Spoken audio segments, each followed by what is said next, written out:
কঠিন আপনার ডানপন্থী ধর্মাশ্রয়ী রাজনৈতিক দল জামাত ইসলাম, যারা বাংলাদেশের সশস্ত্র স্বাধীনতার যুদ্ধের বিরুদ্ধে গিয়ে পাকিস্তানকে কায়েম রাখতে চেষ্টা করেছিল বাংলাদেশের স্বার্থের বিরুদ্ধে, তার নেতা জেনারেল সেক্রেটারি জেনারেল, তার তিনি আরেক বক্তৃতা দিয়েছে শুনে খুব হাসি পেল।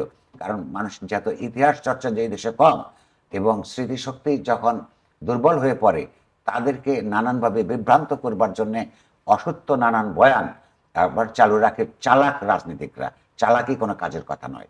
এই এই আপনার জামাত ইসলামের এই কি বলে যে আমির সাহেব সেদিন বললেন বাংলাদেশে নাকি দুইটি মাত্র পরীক্ষিত দেশপ্রেমিক শক্তি, একটা বাংলাদেশের সেনাবাহিনী আর হচ্ছে জামাত ইসলাম।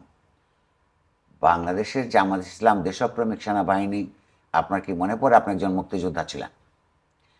এই বাক্যটা হুবহু পাকিস্তানের সশস্ত্র বিরুদ্ধে বাংলাদেশের সশস্ত্র মুক্তিযুদ্ধের সময়ে গোলাম আজম বলে বেড়াতেন যে পাকিস্তানি সশস্ত্র বাহিনী আর হচ্ছে জামাত ইসলাম পাকিস্তান রক্ষার পক্ষে এক পরীক্ষিত দেশপ্রেমিক শক্তি। সেই বয়ানটা হুবহু একটা নতুন পরিস্থিতিতে 1971 সালে 16ই ডিসেম্বরে সৃষ্ট নতুন পরিস্থিতিতে জামাতে ইসলাম যে সেই 16ই ডিসেম্বর তৈরি হওয়ার বিরুদ্ধে কাজ করেছে, যাদের বিরুদ্ধে দল হিসেবে যাদের বিরুদ্ধে আপনার মানবতা বিরোধী কাজের জন্যে যাদের বিচার হওয়া উচিত, তারা স্বাধীন বাংলাদেশে বলছে বাংলাদেশে নাকি তারা দেশপ্রেমিক শক্তি। আর সব যে রাজনৈতিক শক্তি তারা কেন প্রতিবাদ করছে না আমি বুঝতে পারছি না।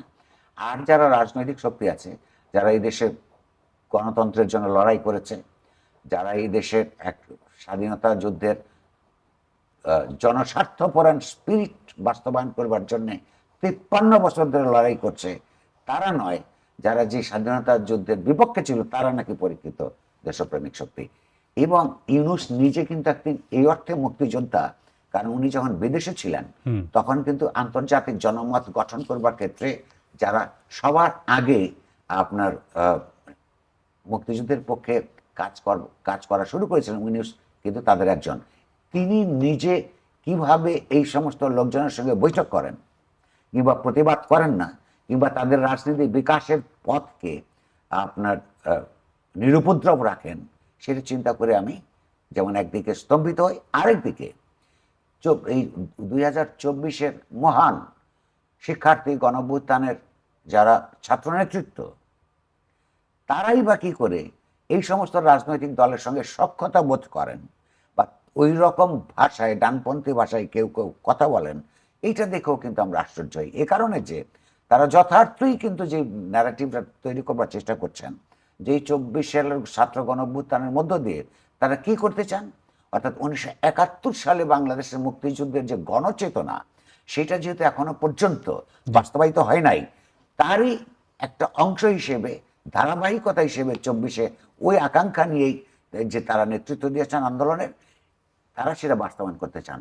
কিন্তু বাস্তবে আমি দেখতে পাই এই যে সমস্ত লোকজনের কথা বললাম, তাদের সাথে আমরা ছবি দেখতে পাই, হাস্যোজ্জ্বল মুখ চিত্র দেখতে পাই এবং তাদের সঙ্গে বসে মিটিং করতে দেখি, তাহলে এই ছাত্র নেতৃত্বকেও পরিষ্কারভাবে প্রমাণ করতে হবে যে মানুষ যে আত্মদান করেছে তাদেরই নেতৃত্বে সংগঠিত আন্দোলনে তাদের স্পিরিটকে তারা কতটা সম্মান করেন।